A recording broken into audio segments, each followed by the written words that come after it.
Buenos días. Buenos días. Combatientes y camaradas de siempre. Porque hace 68 años, estamos más jóvenes, Poquito más joven. un poquito más jóvenes. Y andábamos alegres, agitando. Y el mes de diciembre del 57 y enero del 58. Y ya el día 20 de enero nos habían dado la orden para una huelga general indefinida contra la dictadura de Marcos Pérez Jiménez. La última reunión la hice yo en el bloque 15 de La Cañada con Moisés Moreiro, el Ronco Moreiro. Y andamos la gente de la Juventud Comunista,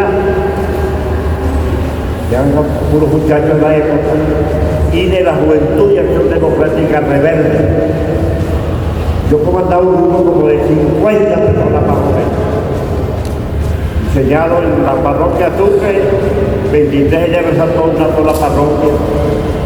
Y ya habíamos metido varios acontecimientos, la huelga del 21 de noviembre de 1957, que paralizó todas las universidades. Era que se dio un conjunto de acontecimientos importantes que culminaron en la cosas. Ahora, no teníamos ni la conciencia, ni la experiencia, ni la preparación que hoy tenemos para enfrentar el mismo enemigo en siempre. Los yanquis siempre han metido las narices y las manos aquí en este país. Siempre han estado metidos.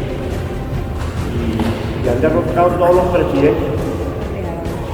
Desde Carlos Castro hasta Maduro, secuestrados. Entonces, mi exposición va a contemplar tres elementos esenciales. Uno, algunas precisiones que debo hacer.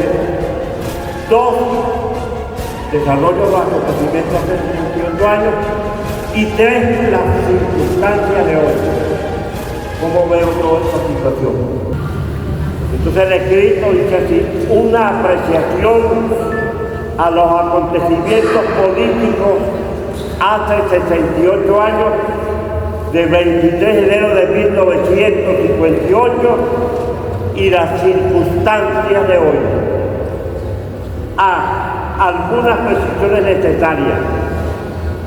Nosotros, para definir el tamaño de nuestra esperanza como venezolanos, venezolanas, como pueblo, nación y familia, nacida en esta tierra de gracia, deberíamos tener una comprensión elemental de nuestra realidad histórica. Desde la formación de los grupos de cazadores y recolectores que habitaron esta tierra hace más de 15.000 años, la revolución que originó la sociedad tribal en esta tierra, la implementación de las instituciones coloniales como consecuencia de la invasión, conquista y colonización española europea, de las luchas por la independencia y el esfuerzo supremo de nuestros libertadores, la intensa, problemática y contradictoria vida republicana de los siglos XIX y XX, la presencia del liderazgo del comandante Chávez y el desempeño de la revolución bolivariana con sus definiciones esenciales: antiimperialista, anticapitalista, democrática, popular, feminista, en el horizonte del socialismo bolivariano del siglo XXI. Es decir, la ética de una nación que se proyecta al mundo desde un pensamiento multiétnico, pluricultural y liberador. Esa idea hay que tenerla para fortalecer la esperanza y la victoria. Segundo, nuestra historia política de los últimos 5 siglos tiene sabor, olor y lucha por la tierra, por el petróleo, el gas y los inmensos recursos que la naturaleza nos proveyó para que viviéramos bien en lo fundamental en esta patria, pero por la codicia imperial nos ha conducido a confrontaciones y guerras en la lucha por la soberanía que no ha concluido aún. Tercero, las luchas por la libertad, la emancipación y la honra.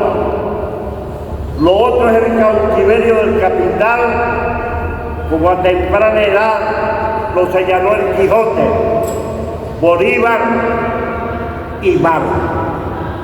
Yo cuando leí el Quijote, que me lo señaló coyuntura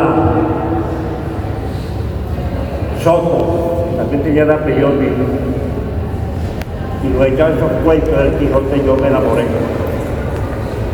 Porque el Quijote decía: Sancho, Sancho, hay cosas que están por encima de los recursos que están bajo la tierra o los recursos que encubre el mar.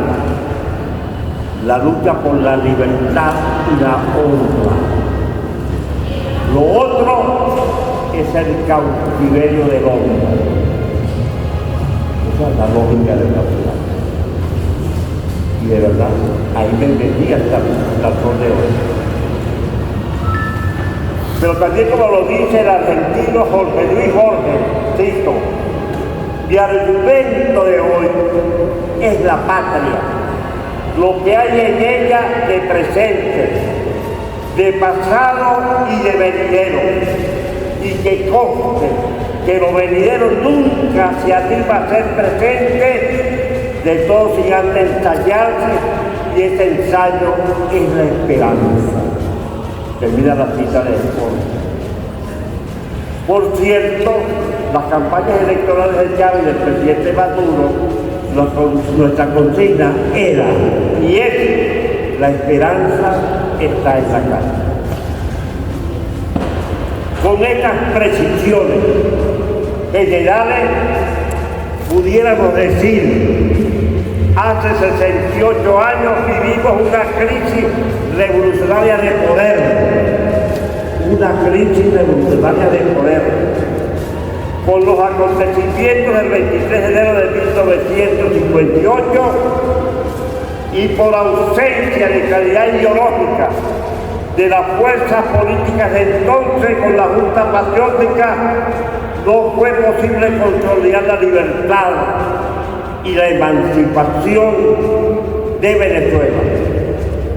El 23 de enero hubo una rebelión popular, civil, militar, que derrocó el régimen autoritario del general Marcos Pérez Jiménez, el cual fue producto de una asonada militar amamantada por el imperialismo yanqui en tiempos del presidente Harry Truman, el 24 de noviembre de 1948, contra el gobierno constitucional del presidente novelista Rómulo Gallegos. En aquel entonces se conformó una junta militar integrada por los tenientes coroneles Carlos Delgado Charbó, Marcos Pérez Jiménez y Luis Felipe Llovera Páez. En 1950 es asesinado Carlos Delgado Charbó por confrontaciones y pugnas oligárquicas. En 1952 la Junta Militar pretendía legitimarse y convocó un proceso constituyente. Desde su propuesta fue derrotada electoralmente por una coalición progresista. Pero el coronel Marcos Pérez Jiménez tenía el control del gobierno y con el beneplácito de los Estados Unidos asumió la dictadura. En esa coalición estaba URD, Oito Villalba, el Partido Comunista, Mario Vicente Iragori, y nosotros nos sumamos a ese proceso de Yair Altagracia con Pedro Casadilla y los Casadillos y esas cosas. El régimen perimenista lo caracterizo en un escrito mío, un librito que yo hice por ahí escrito de ayer y hoy, y ahora estoy trabajando el tomo 2 que debe salir en este año. En ese libro yo preciso estos acontecimientos. Como autoritario y el régimen perimenista, corrupto y anticomunista, al servicio de la Universidad Comercial Importadora, aliado políticamente con el bloque occidental y antieuropeo durante el periodo conocido como la Guerra Fría, de confrontación contra el bloque soviético, también señalado como el socialismo real.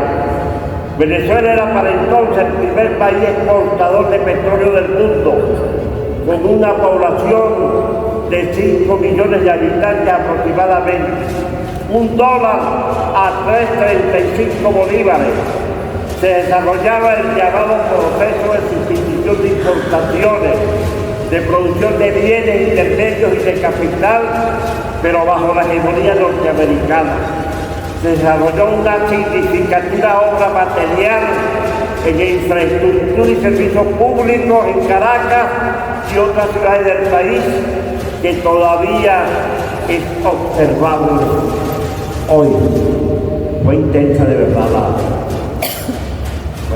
en menos de 4 años, autopista Caracas-La Guaira, las 4 avenidas de Caracas, el centro Simón Bolívar, la ciudad universitaria, el hotel Humboldt, y pare de contar.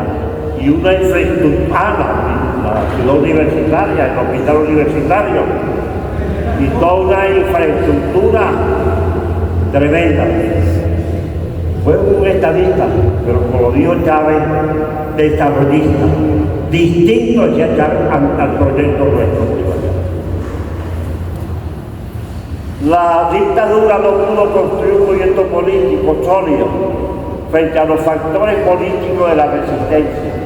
Lo intentaron desde el Estado con el Frente Electoral Nacional FEI y la consigna del nuevo ideal nacional, manipulando la figura de Simón Bolívar, pero no fue posible.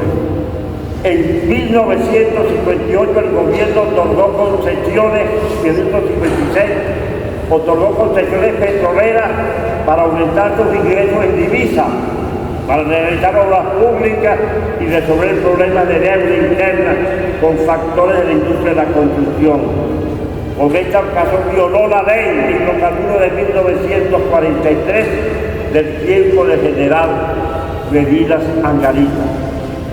Más adelante en el libro señalo, entre 1956 y 1957 se agudizan las contradicciones entre los factores de dominación, se compone políticamente el régimen, en el ejército, en los cuerpos de seguridad, la Iglesia Católica, los medios de prensa y el Departamento de Estado de los Estados Unidos.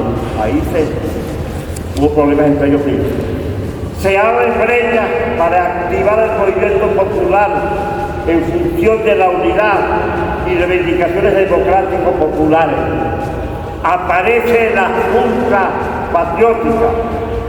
Se da la huelga universitaria de 1957, como he dicho, que paralizó la educación superior.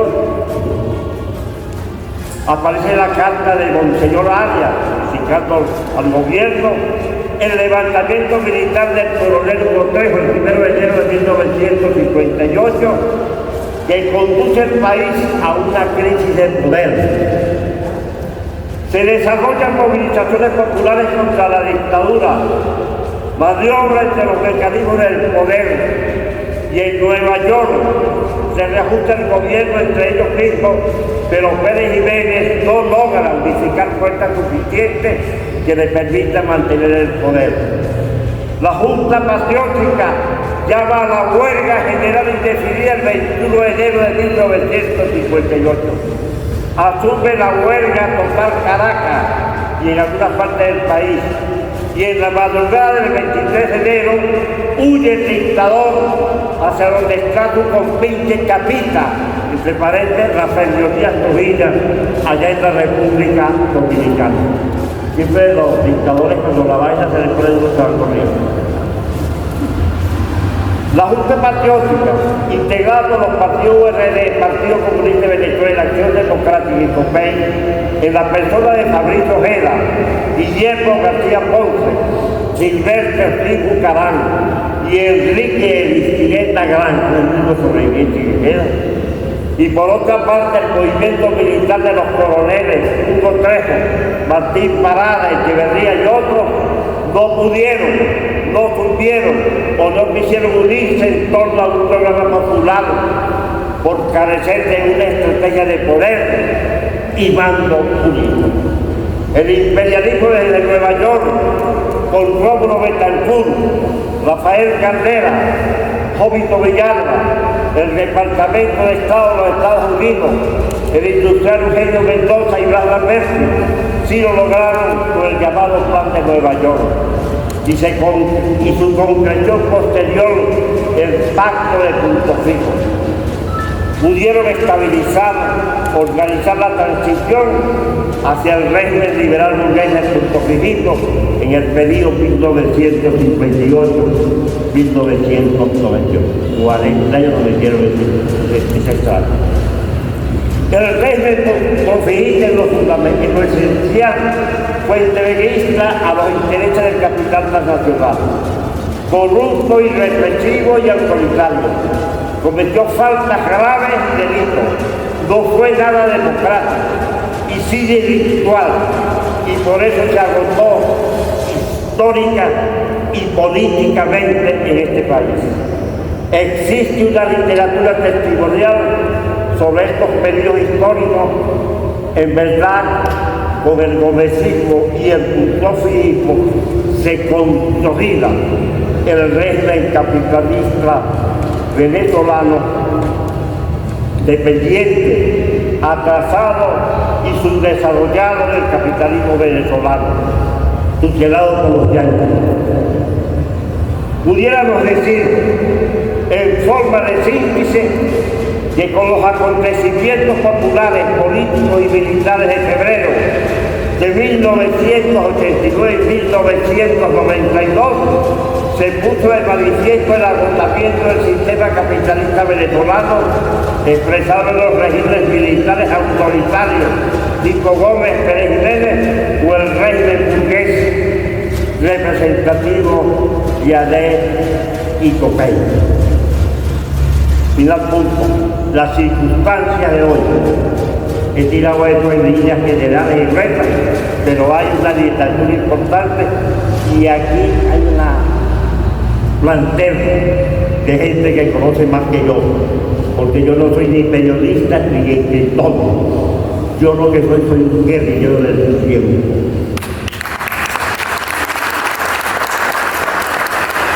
Las circunstancias de hoy.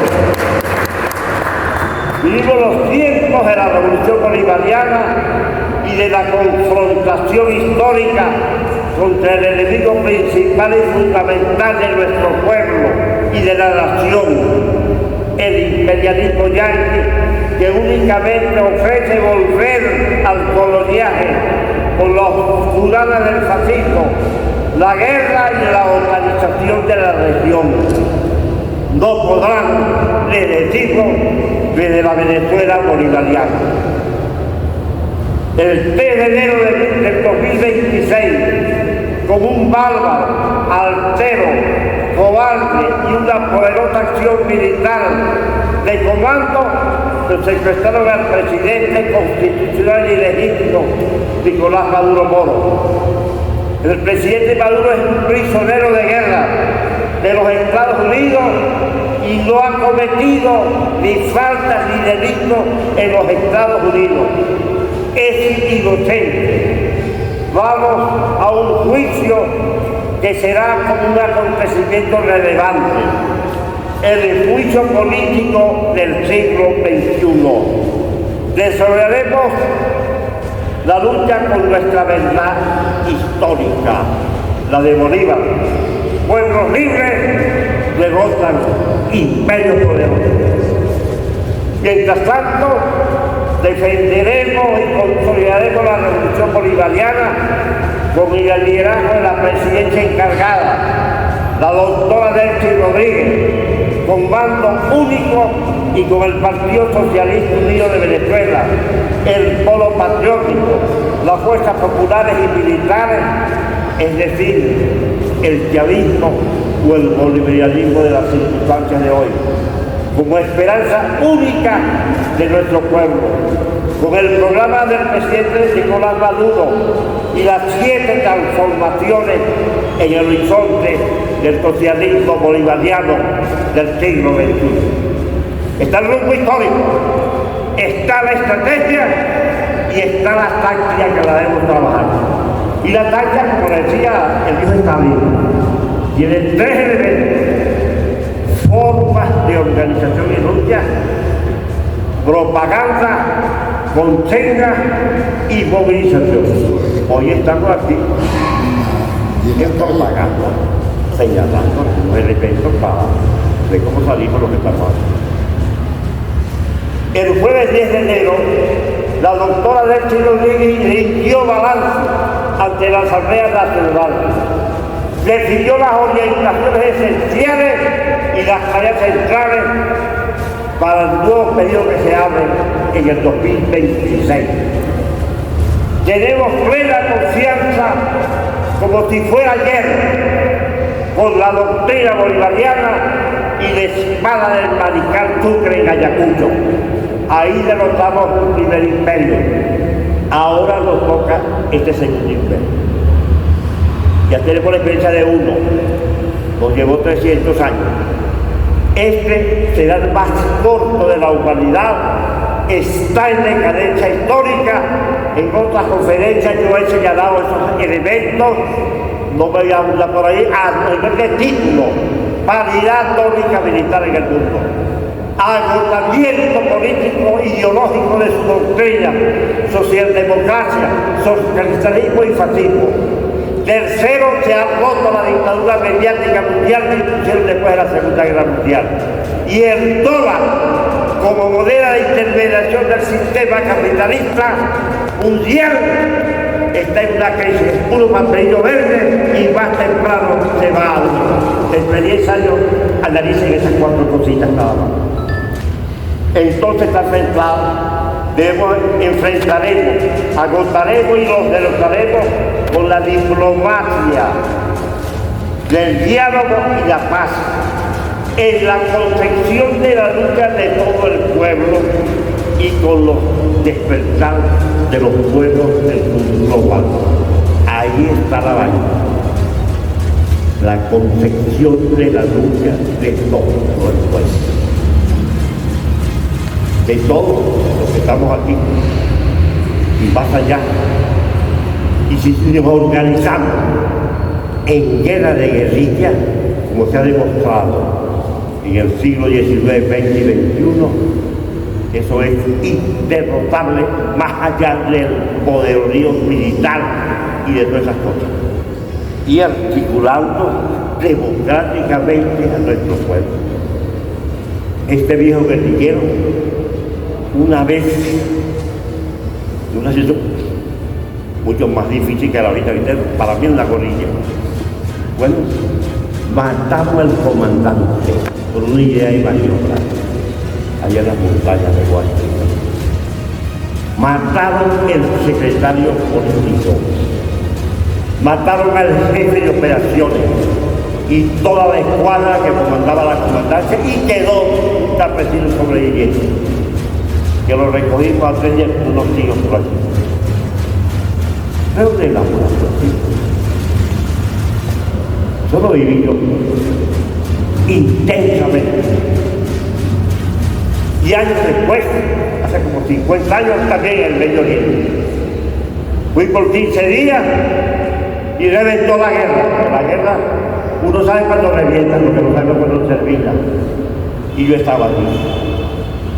Y mi sinónimo no era Sotorroja, Rafika Mir.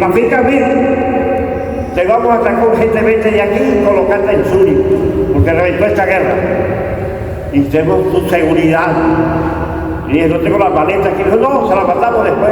Sale a las 3, a las 5 en un avión. ¿Y qué otra alternativa? Bueno, que se quede en el oeste, pues sí, en Caspio, que tenían control ellos, los palestinos. O se va para la guerra. Y yo lo que soy guerrillero. Me dieron mi uniforme verde, una K-47, y por allí yo vi carajo, no de la dimensión de aquí, pero vi desplomarse un edificio de 4 pisos y 60 muertos. Y después, aunque la guerra y bien jodido, hasta aquí llegué yo, pero Víctor Maro no se podía quitar. Venezuela no está sola en esta situación. El enemigo Mr. Daña, como lo caracterizó el novelista, la novelística galleriana hace 100 años, hoy está en decadencia histórica y aislado políticamente en el siglo XXI. El tiempo va contra ellos, contra el candidato trono, que pretende, desempolvando una vez, ser fiscal, juez y policía del mundo, al margen de todo, violando su propia constitución. O sea, monarcas a los quintos, pues. Eso parece que en el siglo XXI es imposible. Mundo multipolar, multicéntrico, y hay un deseo de paz. Los escuadrillitos que les cayó la bomba cerca, aquí, saben ya lo que es la vaina. Yo he hablado con algunos y quieren paz. Porque las guerras no distinguen entre chavistas y escuadrios, ¿no? Se llevan para adelante los pueblos. Entonces le digo a Mr. Dyer, como lo caracterizó la novelística galleriana hace 100 años, hoy está en decadencia histórica y aislado políticamente en este siglo XXI. Sus discursos ideológicos están agotados. Aquí nadie se rinde, dice arrastra. El comandante Chávez abrió el camino, no está muerto, cerró los ojos y lo está velando. Unidad, lucha, batalla y victoria. ¡Viva la patria!